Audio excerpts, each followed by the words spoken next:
ভারতবর্ষের হিমালয়ের 11,320 ফিট উচ্চতার চীন সীমান্তে ভারতের শেষ এবং সুন্দর গ্রাম চিটকুল। যেই সৌন্দর্যের খোঁজে পাড়ি দিতে হলে পৌঁছতে হয় দুর্গম পাহাড়ি গিরিখাতের রাস্তা পেরিয়ে, যেখানে সারা বছর তাপমাত্রা -থেকে 5 ডিগ্রির মধ্যে ওঠানামা করে, যেখানে বরফ এবং মেঘে ঢাকা পাহাড়ের তীব্র ঠান্ডা ও বাষ্পা নদীর তীব্র জলধারার মেলবন্ধন বারংবার নিয়ে হাজির করায় আমাদের। আজ এমনই একটা নতুন অভিজ্ঞতার সন্ধান দেব আপনাদেরও, যেখানে শীত, গ্রীষ্ম, বর্ষা তথা সমস্ত ঋতুতেই মানুষের প্রয়োজন কাঠকুটো এবং আগুন, যেখানে বৃষ্টির কোনো সময়সীমা নেই, যেখানে একটা দিনের জন্য মনে হবে পৃথিবী থেকে আমরা বুঝি এক অন্যরকম ভালোবাসার জগতে রিল্যাক্স মুডে সময় কাটিয়ে চলেছি। তাহলে আর দেরি কেন, চলুন শুরু করা যাক আজকের কলকাতা থেকে স্পিতি ভ্যালির দ্বিতীয় পর্বে ভারত তিব্বতীয় চীন সীমান্তের শেষ গ্রাম চিটকুলের পথে জার্নি।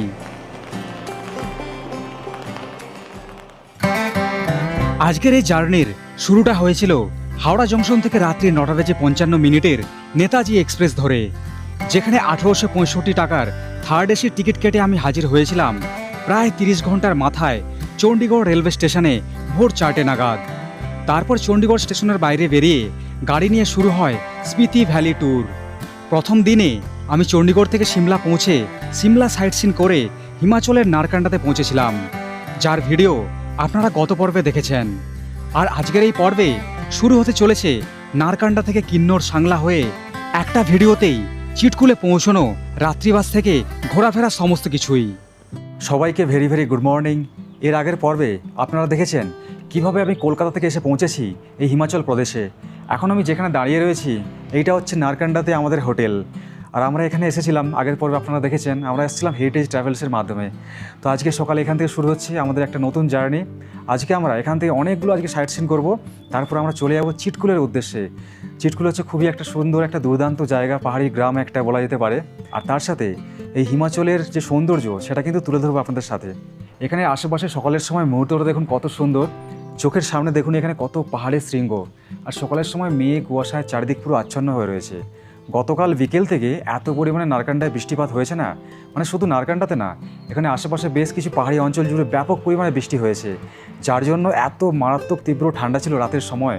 তো সকালের সময় দেখুন কত সুন্দর ওয়েদার, এখানে নিচে সব পাহাড়ি ফ্ল্যাগগুলো সব উড়ছে। তার সাথে এখানে বেশ কিছু এখানে ঝাউ দেবদারু গাছের ফরেস্ট আছে, যেগুলোর মধ্যে দিয়ে বাঁদরেরা লাফালাফি করছে সকালের সময়। মানে এই যে দৃশ্যটা একদম মনোমুগ্ধকর।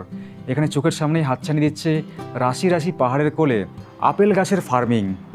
আপনারা অনেকেই জানেন আপেল হচ্ছে ফেমাস কাশ্মীরে, কিন্তু হিমাচলেও যে এত সুন্দর যে আপেলের বাগান এবং আপেল দেখা যায় একদম চোখের সামনে থেকে, সেই জিনিসটা এখানে না আসলে বোঝাই যায় না।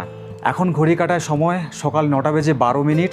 হোটেলের মধ্যে আমাদের যে কমপ্লিমেন্টারি যে ব্রেকফাস্ট আছে সেটা কিন্তু অলরেডি দিয়ে চলে গেছে। সকালের ব্রেকফাস্টে রয়েছে এইরকম স্যান্ডউইচ, তার সাথে চা রয়েছে, এরকম একটা কেটেল দিয়ে গেছে যার মধ্যে চা আছে। এখানে রয়েছে আলুর পরোটা, এখানে আলাদা করে চাটনি দিয়ে গেছে মানে আচার, আর এখানে সস দিয়েছে। আজকের ট্যুরে আছি আমি অমিতদা, এই ট্যুরের এজেন্সির 2 ওনার রিতদা, সুশান্তদা এবং অন্য রুমে সুবীরদা এবং দিদি। আজকে আমাদের নারকান্ডা ছেড়ে বেরোনোর কথা ছিল সকাল 8টা থেকে 8:30টার মধ্যে, কিন্তু ঘুম থেকে উঠতে দেরি হয়ে যাওয়ায় রেডি হয়ে ব্যাগপত্র গুছিয়ে যখন নিচে নামলাম তখন প্রায় অনেকটাই দেরি হয়ে গেছে।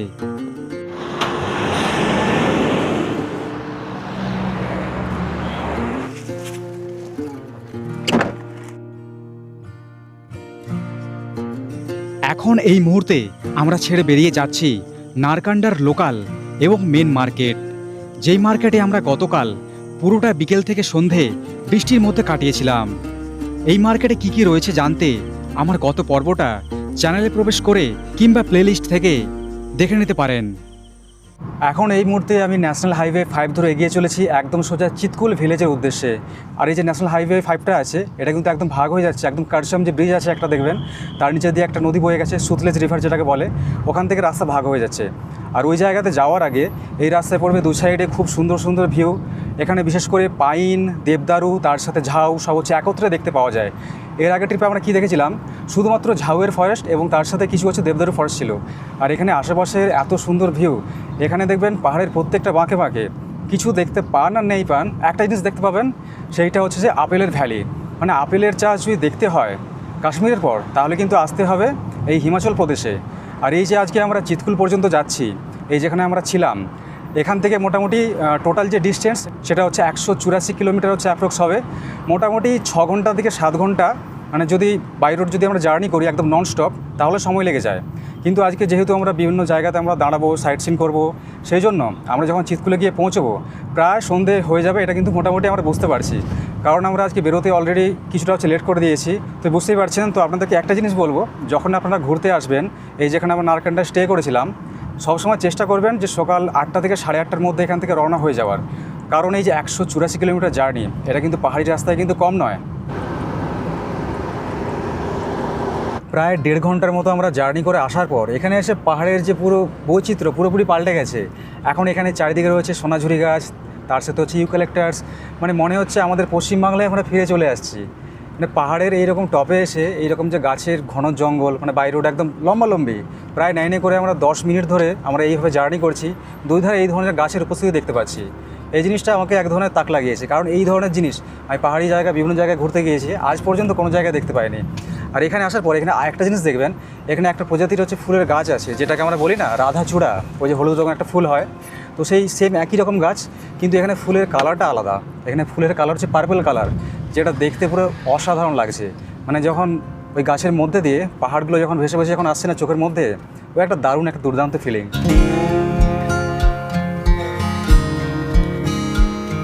আজকের নারকান্ডা থেকে চিটকুলের রোড ম্যাপের কিছু বিখ্যাত জায়গা আছে, যেগুলো আমরা কভার করব প্রায় সারাটা দিন ধরে। যার মধ্যে রয়েছে রামপুর, কিন্নর গেট পার করে পাহাড় কেটে তৈরি হওয়া flick hanger road, Kinnaur rock gate Gufa road, Karcham dam, Sangla valley, Rakchham এবং তারপর চিটকুল।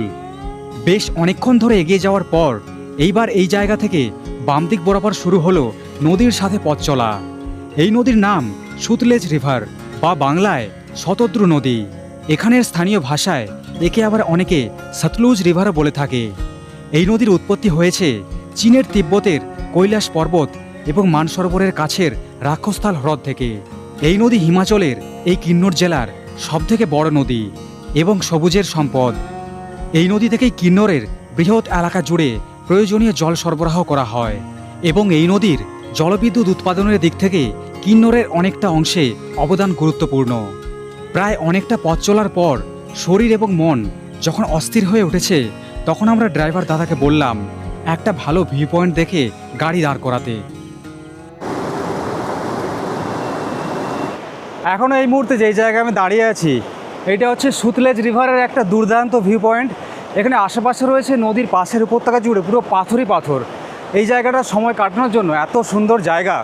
নারকান্ডা থেকে চিতকুল যাওয়ার আগে এইরকম সুন্দর ভিউ পয়েন্টে আপনারা দাঁড়াতে পারেন, কিন্তু এখানে নিচে নামার জন্য রাস্তাটা হচ্ছে একটু সংকীর্ণ এবং একটু বেশি ঢালু আর কি। বাদবাকি জায়গাটা খুবই সুন্দর। একবার এই জায়গায় চলে আসলে এখান থেকে একটা স্বর্গের একটা ছোট্ট ফিল একটা পাবেন। এইরকম সেম জিনিসটা আমাকে কোন জিনিসের ফিল করাচ্ছে জানেন? নর্থ বেঙ্গলে যে তিস্তা নদীর ধারে যে ভিউ পয়েন্ট রয়েছে না, একদম মানে নদী গর্ভে, সেই রকম ছোট্ট একটা ফিল দিচ্ছে। এখানে পাশে রয়েছে একটা মন্দির, ছোট্ট একটা শিব মন্দির একদম পাহাড়ের উপর। তারপর এখানে যে পাহাড়গুলো আছে না, এখানে পরিবেশটা একদম আলাদা। এখানে দেখবেন পাহাড়ের ধাপে ধাপে ক্যাকটাসের গাছে ভর্তি।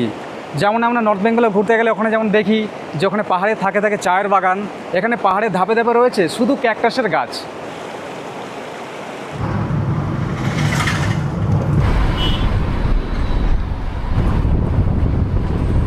এখনের এই জায়গার নাম রামপুর বাজার।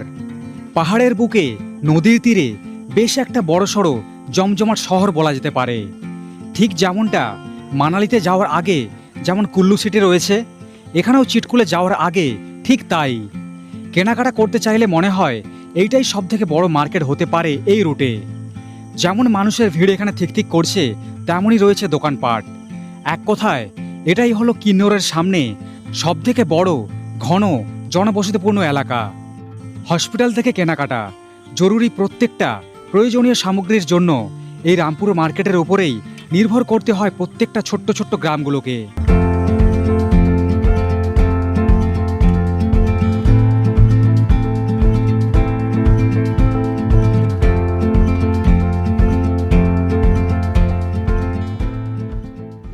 तुम्हारा? छोटे वाला का? तुम्हारा क्या है? क्या नहीं जानते हो? कहाँ पे गया था, स्कूल में? আচ্ছা, বহুত কিউট হো। আজকের এই জার্নিটা এতটাই লং জার্নি, একটা না যাওয়া কিন্তু ইম্পসিবল। কিছু কিছু জায়গা আছে এখানে আমরা দাঁড়াচ্ছি, এখানের এই জায়গার কোনো নাম নেই, মানে আমার জানা নেই, কিন্তু এই জায়গা থেকে যে ভিউটা দেখা যাচ্ছে না এদিকে, দুর্দান্ত একটা ভিউ। নিচে দিয়ে নদী বয়ে চলেছে, তার সাথে এখানে যে পাহাড়ের প্রকৃতি একেবারেই চেঞ্জ। আর এই যে স্পিতি ট্যুর কিংবা লাদাখ ট্যুর যাই বলুন না কেন, এই দুটোর মধ্যে কিন্তু অনেকটাই মিল রয়েছে। এই বিশেষ করে এই রোড ধরে মানে রামপুর পার করার পর, সামনে হচ্ছে রামপুর বাজার আমরা ফেলে আসছি পেছনে, ওই জায়গা পার করার পর যতটা হচ্ছে সামনের দিকে এগিয়ে যাবেন, মানে সামনের গন্তব্যের দিকে, ততই কিন্তু আস্তে আস্তে পাহাড়ের প্রকৃতি আপনাদেরকে লাদাখের একটা ছোট্ট ফিল করিয়ে দেবে। আর এখানে দেখুন হালকা হালকা করে বৃষ্টি শুরু হয়ে গেছে।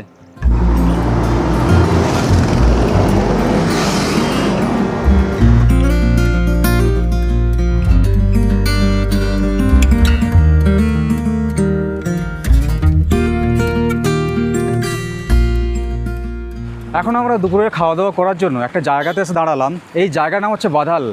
এখানে আশেপাশের জায়গাগুলো দেখছেন, পাহাড়ের কোলে এখানে লাইন ধরে কয়েকটা এখানে হোটেল ধাবা টাবা রয়েছে।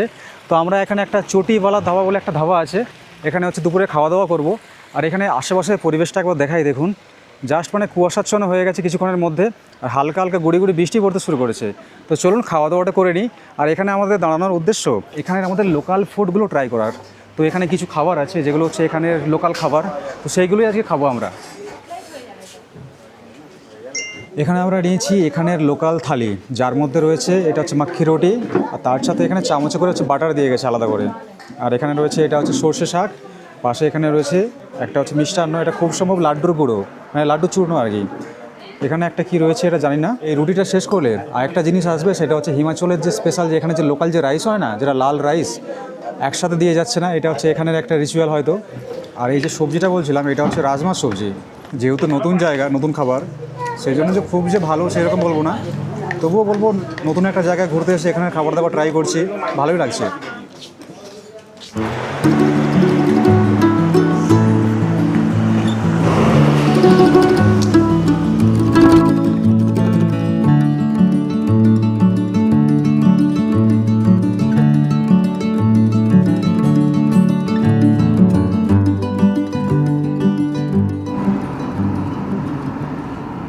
এখন এই মুহূর্তে আমরা প্রবেশ করে গেলাম কিন্নৌর জেলায়।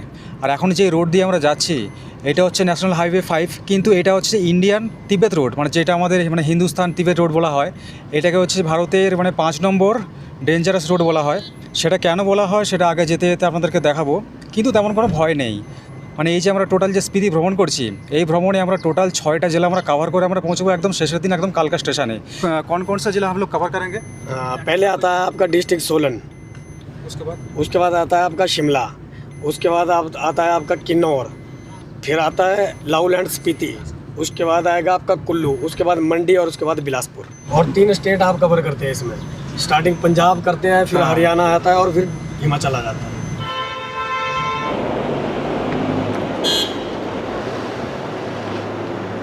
এখন এই মুহূর্তে আমি যে জায়গাটায় এসে দাঁড়ালাম, এটাই হচ্ছে সবথেকে ডেঞ্জারতম জায়গা। এই জায়গার নাম কিন্নৌর রক গেট। মানে কিন্নৌর ডিস্ট্রিক্টের মধ্যে যখন প্রবেশ করবেন, অল্প কিছুটা আসার পরে এইরকম একটা দেখবেন ঝুলন্ত একটা পাহাড় রয়েছে, যার মধ্যে দিয়ে গুহা কেটে রাস্তা তৈরি করা হয়েছে। যে জিনিসটা আপনারা সোশ্যালে অনেক সময় দেখেছেন, কখনো শর্ট ভিডিওতে, কখনো লং ভিডিওতে। এখানে বেশ কিছু গাড়ি আছে যেগুলো অনেকটা দূরে যাত্রীদেরকে হচ্ছে নামিয়ে দেয়। ওখান থেকে পায়ে হেঁটে এই জায়গাটা যদি দেখতে হয় তাহলে কভার করতে হয়। তারপর ওই ফুটে গিয়ে ওখান থেকে গাড়ি ধরে চলে যেতে হয়, কিংবা গাড়ির ড্রাইভারকে ফোন করলে আনতে চলে আসবে। এখানে নামানোর কোনো পারমিশন নেই। এখানে এই যে পাহাড়ের উপরটা দেখছেন, এখান থেকে মানে মাঝে মাঝে না এখান থেকে পাথর পড়তে শুরু করে, তো সেই সময় জায়গাটা প্রচুর পরিমাণে ডেঞ্জার হয়ে যায়। তো সেই জন্য এখানে দাঁড়াতে বারণ করা হয়। তো অনেকটাই সাবধানে এখানে ভিডিও করতে হচ্ছে।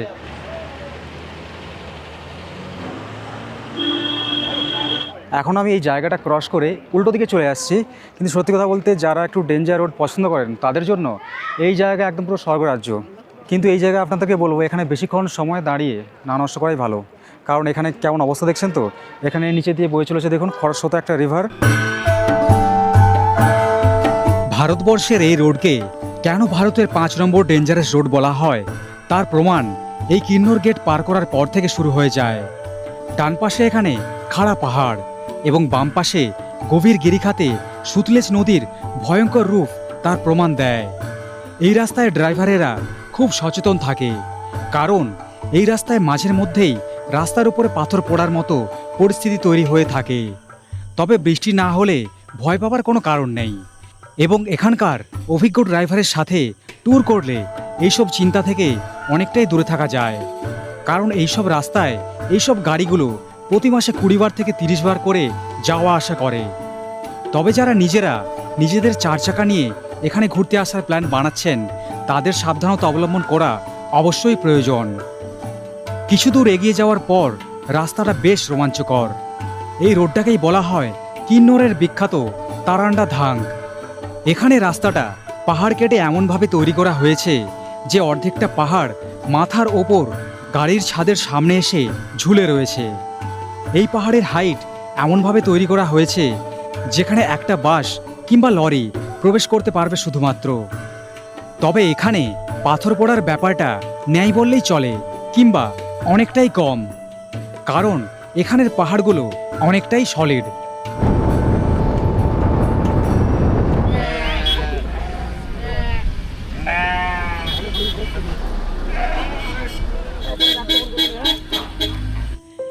এইবার আমরা প্রবেশ করতে চলেছি কারছামের জলবিদ্যুৎ প্রকল্পের কাছে, যেখান থেকে এই ন্যাশনাল হাইওয়ে 5 শেষ করে আমরা প্রবেশ করব সাংলা চিটকুল রোডে। তবে তার আগে একটা কফি হাউস দেখে কিছুক্ষণের জন্য দাঁড়ালাম। এখান থেকে নিয়ে নিলাম 1 কাপ গরম গরম চা, যার দাম পড়ল মাত্র 30 টাকা। এখান থেকে খুব সুন্দর পাহাড়ের চূড়ায় জমে থাকা বরফের ভিউ দেখতে পাওয়া যায়, এবং তার সাথে পাহাড়ের উড়ন্ত ফ্ল্যাগ এবং পাশ দিয়ে বয়ে যাওয়া গর্জন করে চলা শতদ্রু নদীর নীল শীতল শব্দ শরীরে এনার্জি যোগায়। সোলো বাইক ট্রাভেলারদের জন্য এখানে টেন্ট করে থাকার ব্যবস্থাও চোখে পড়ল, যেটা বাইক রাইডারদের জন্য একটা ভালো পাওনা বলা যেতে পারে। এইবার সময় হয়ে এসেছে এই NH5 রোডকে আজকের মতো বিদায় জানানোর, কারণ সামনে আসতে চলেছে 2 নদীর মিলনস্থলে তৈরি হওয়া কারছাম ব্রিজ এবং পাওয়ার প্রজেক্ট।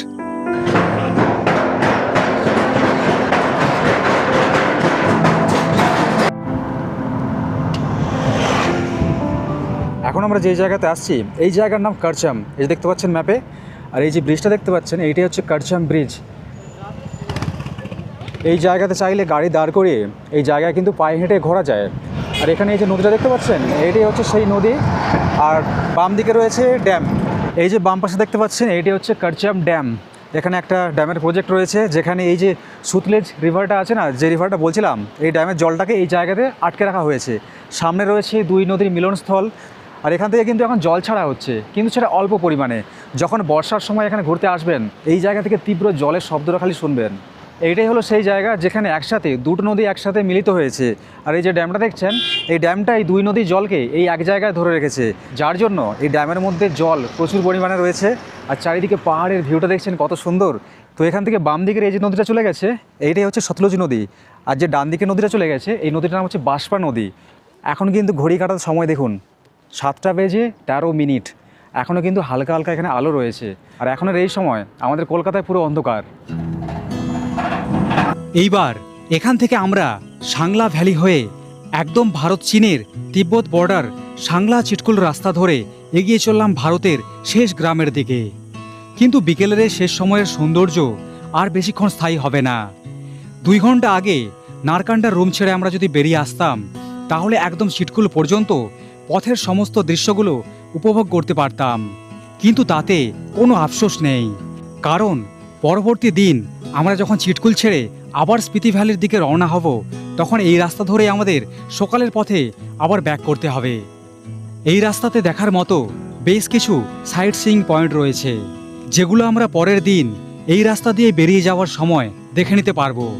রাতে পাহাড়ের আশেপাশে কি রয়েছে সেটা ঠিক করে বোঝা না গেলেও গাড়ির হেডলাইটে রাস্তার সামনে দৃশ্য দেখে এইটুকু বুঝতে পারছি যে রাস্তাটা ভীষণ সংকীর্ণ, খুব একটা সুবিধাজনক নয়, এবং একটা গাড়ি পাশ দিয়ে গেলে আরেকটা গাড়ি বার হওয়ার জন্য রাস্তার গ্যাপ রয়েছে খুব কম জায়গাতে। রাস্তা প্রচণ্ড খারাপ থাকায় আমরা যখন সাংলা বাজার পার করে চিটকুলের সামনে গিয়ে পৌঁছেছি, তখন রাতের ঝিঝি পোকার ডাকও কেন জানি না নিস্তব্ধ হয়ে গিয়েছে।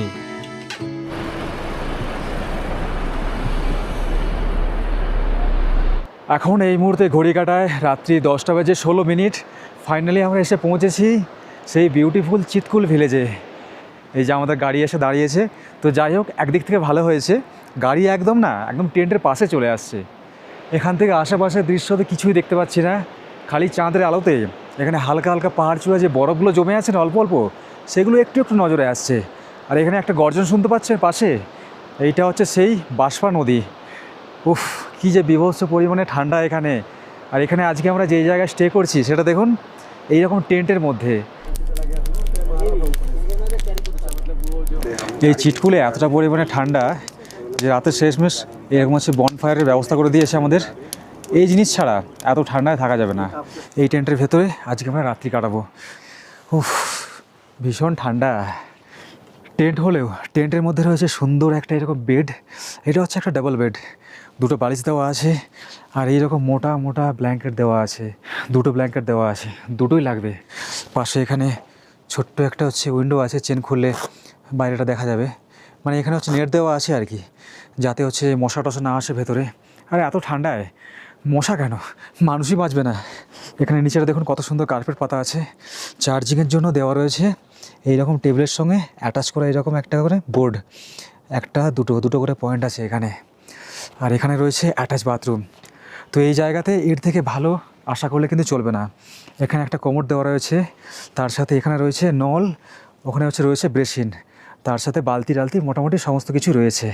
তো যাই হোক, প্রথমে যখন আমি এখানে আসছিলাম তখন আমি ভেবেছিলাম এরকম টেন্ট দেখে যে টেন্টের মধ্যে রাত কাটাবো, হয়তো আমাদেরকে কমন বাথরুম হয়তো ইউজ করতে হবে। তো শেষমেশ দেখলাম না, টেন্টের মধ্যে একদম অ্যাটাচ বাথরুম দিয়ে রেখেছে। তবে এখানে একটা জিনিস, এখানে গরম জল ছাড়া 1 ঘন্টা কাটানো যাবে না। এখানে খেতে হলে গরম জল, ধুতে হলে গরম জল, স্নান করতে হলে গরম জল। আর এই জায়গাতে আসলে আমি গ্যারান্টি দিয়ে বলতে পারি 100% বাঙালির মধ্যে এমন 70% বাঙালি থাকে যারা স্নানই করবে না এই জায়গায় আসলে। এখানে রয়েছে ছোট্ট একটা এরকম টেবিল, আর তার সাথে ব্যাগ ট্যাগ রাখার জন্য মোটামুটি এরকমই ব্যবস্থা করে নিতে হবে নিজেদের। ওপরে লাইটের ব্যবস্থা রয়েছে। একটা রাত সময় কাটানোর জন্য দুর্দান্ত একটা জায়গা। এই হচ্ছে প্রথম আমার এক্সপিরিয়েন্স, যেখানে এরকম ট্যুরে বেরিয়ে রাত্রি 12টার সময় এরকম ঠান্ডার জায়গাতে বসে খাওয়া দাওয়া করছি। একটা দুর্দান্ত ফিলিং। রাতের খাবার দাবার কী রয়েছে দেখুন, এখানে রয়েছে ভাতের অপশান, তার সাথে রুটির অপশান, এখানে রয়েছে চিকেন কষা, তার সাথে ফুলকপির একটা মিক্স সবজি, এখানে রয়েছে ডাল। এইগুলো দিয়ে হবে রাতের খাওয়া দাওয়া। আর প্রত্যেকটা খাবারে কিন্তু একদম গরম গরম আমাদেরকে দিয়েছে। এখন বেশিক্ষণ দেরি করা যাবে না। এখানের এখনের সময় যে টেম্পারেচার কত জানেন, মাত্র 3 ডিগ্রি। এখানে সর্বোচ্চ টেম্পারেচার দেখলাম যেটা হচ্ছে দুপুরের বেলায় ছিল, সেটা হচ্ছে 5 থেকে 6। মানে ভাবা যায় আরও যত রাত বাড়বে টেম্পারেচার আরও অনেকটা নিচে নামতে থাকবে। তো আমাদেরকে খাওয়ার জন্য ব্যবস্থা করে দেওয়া হয়েছিল খোলা আকাশের নিচে বাইরে, মানে টেন্টের বাইরে। আপনাদেরকে দেখুন এখন ভিডিওর মতো দেখাচ্ছি, এত পরিমাণে ঠান্ডা এখন, মানে আমাদের চেয়ারে টেবিলের মধ্যে না পুরো একদম জল জমে যাচ্ছে ঠান্ডাতে। সেই জন্য আবার চেয়ার টেবিল নিয়ে একদম আমাদের টেন্টের বাইরে, মানে যেখানে স্টে করছি তার বাইরেই এখানে খাওয়া দাওয়া করছি। এখানে এখন কী লেভেলের যে ঠান্ডা, তার জল জ্যান্ত উদাহরণটা দেখুন খালি একবার। মানে নিচে আগুন আর হচ্ছে হাতে খাবারের প্লেট। তো দাদা কেমন লাগছে এক্সপিরিয়েন্স? চলুন তাহলে খাওয়া দাওয়া করে আজকের মতো ঘুম দিতে হবে। 12টা বেজে গেছে, বুঝতেই পারছেন। রাতের মতো এখন সবাইকে গুড নাইট।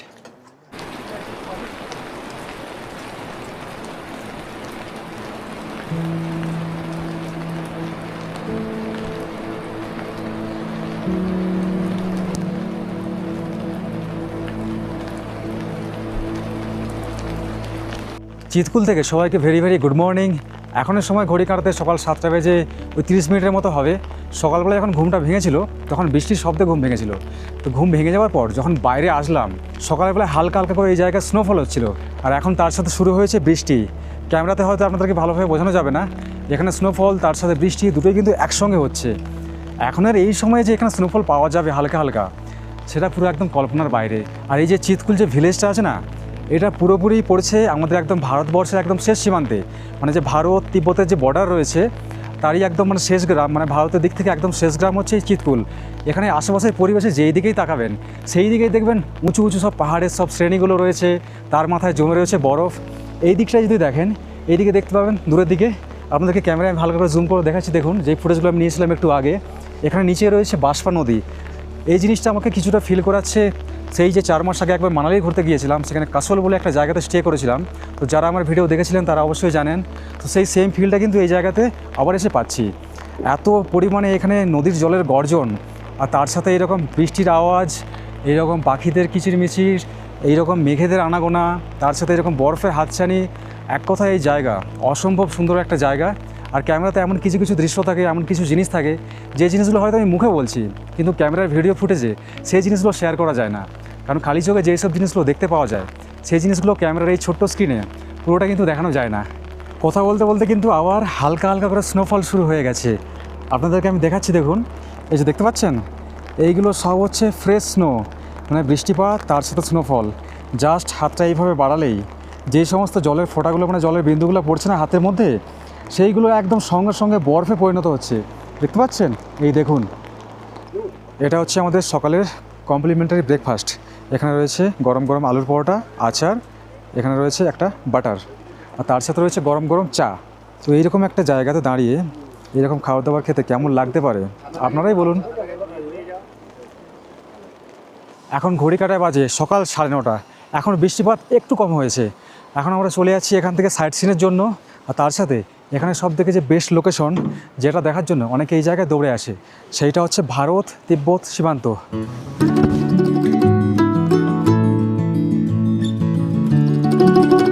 কালকে আমরা এই ভিলেজে ঢুকেছিলাম রাত্রের সময়, যার জন্য কালকে বুঝতেই পারিনি যে জায়গাটা এতটা সুন্দর। এখানে যে বাসপা রিভারটা আছে না, তার সাথে এখানে আশেপাশে যে ভ্যালিগুলো আছে, মানে দিনের বেলা দুর্দান্ত লাগছে। মানে এখানে এত সুন্দর যে ভিউ হতে পারে এই জায়গাতে, সেই জিনিসটা এখানে আসার আগে কালকে ভাবতেই পারিনি। আর এখন আমরা যেই জায়গায় যাচ্ছি সেইটা হচ্ছে ইন্দো তিবেতান বর্ডার। ওখানে ভিজিট করতে গেলে একটা এরকম পাস লাগে, যেটা হচ্ছে ভিজিটিং পাস, বর্ডার ট্যুরিজমের আন্ডারে পড়ছে এটা। তো যাই হোক, এর জন্য বেশি কিছু লাগে না, জাস্ট হচ্ছে ওই আধার কার্ড, নাম, কোন জায়গা থেকে আসা হচ্ছে, এইসব একটু জিজ্ঞাসাবাদ করে ওই মোটামুটি 10 থেকে 15 মিনিটের মধ্যে আবার ছেড়ে দেওয়া হয়। মানে যারা এখানে ড্রোন নিয়ে ঘুরতে আসছেন একদমই নিয়ে আসবেন না, দরকার হলে গাড়িতে রেখে দেবেন ভেতরে ব্যাগের মধ্যে। ক্যামেরা অ্যালাও আছে, কোনো সমস্যা নেই, কিন্তু যেখানে মিলিটারি আছে সেখানে ভিডিওগ্রাফি করা যায় না। তাছাড়া আরও কিছু কিছু জিনিস রয়েছে, এইখানে লেখা রয়েছে, ভালো করে পড়ে নেবেন এটা, তাহলে কোনো সমস্যা হবে না।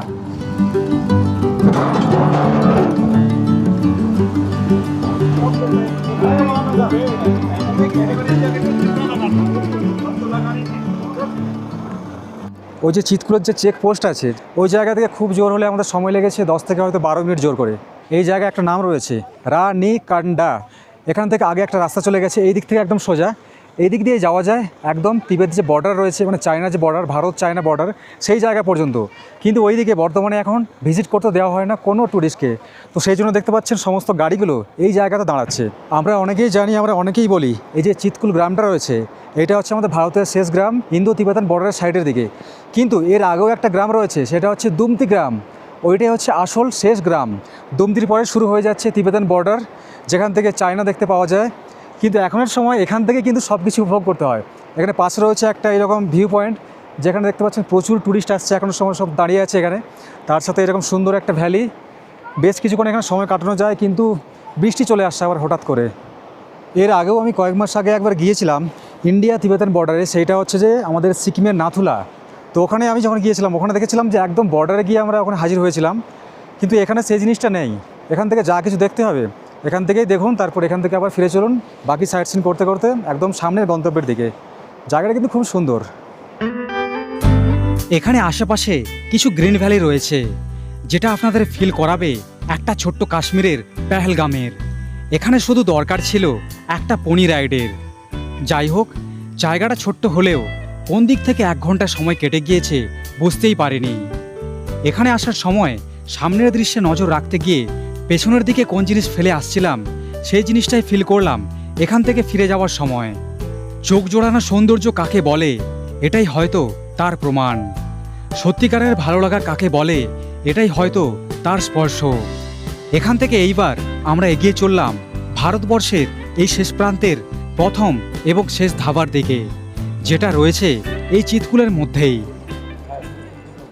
এই মুহূর্তে আমি চলে আসলাম হিন্দুস্তান কা আখরি ধাবা।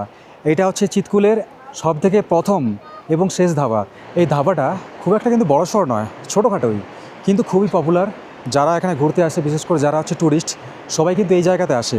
এই জায়গাতে খাওয়া দাওয়া করার আসল কারণ দেখুন, নিচে রয়েছে দেখতে পাচ্ছেন সুন্দর একটা পুল একদম নদীর ওপর। এই জায়গা থেকে খুব সুন্দর একটা দুর্দান্ত ভিউ দেখতে পাওয়া যাচ্ছে। এখানে চা হোক, কফি হোক, খাবার দাবার হোক, সব কিছু এখানে পাওয়া যায়। আর শুনেছি নাকি এখানে খাবার দাবার স্বাদ খুবই ভালো। তো এখন আমরা চলে আসলাম আমাদের সেই রাতের বাসস্থানে, যেখানে আমরা ছিলাম, সকালে দেখালাম। তো এখানে কিন্তু আজকে আমাদের পর্ব কিন্তু শেষ করতে হবে, কারণ এরপর আমরা আরও বিভিন্ন জায়গাতে সাইট সিন করতে করতে অনেক জায়গা রয়েছে দেখার মতো, সেই সব জায়গাতে যাব, বিভিন্ন জায়গাতে সাইট সিন করব, বিভিন্ন জায়গাতে স্টে করব, যেগুলো আগামী পর্বে আপনারা দেখতে পাবেন। তো যেহেতু ভিডিওটা অনেকটা লং হয়ে গেছে, তো ভিডিওটা আমি এখানেই শেষ করে দিচ্ছি। আর তার আগে এই যে আমি ট্রিপটা করছি, এই ট্রিপটা টোটালি কিন্তু আমি করছি দ্য হেরিটেজ ট্রাভেলসের মাধ্যমে। নাম্বার দেখুন ডিসপ্লেতে দিয়ে দিচ্ছি, তার সাথে ডেসক্রিপশনও দেওয়া থাকবে। অবশ্যই এরকম সুন্দর সুন্দর ট্রিপগুলো করতে হলে বুক করতে পারেন। তাহলে চলুন ব্যাগপত্র নিয়ে এবার গাড়িতে উঠে রওনা হয়ে যায় এখান থেকে আমাদের পরবর্তী গন্তব্যের দিকে, মানে হিমাচলের পরের পর্বে। তাহলে দেখা হচ্ছে খুব শীঘ্রই। সবাই ভালো থাকবেন, সুস্থ থাকবেন। সবাইকে টাটা, বাই বাই।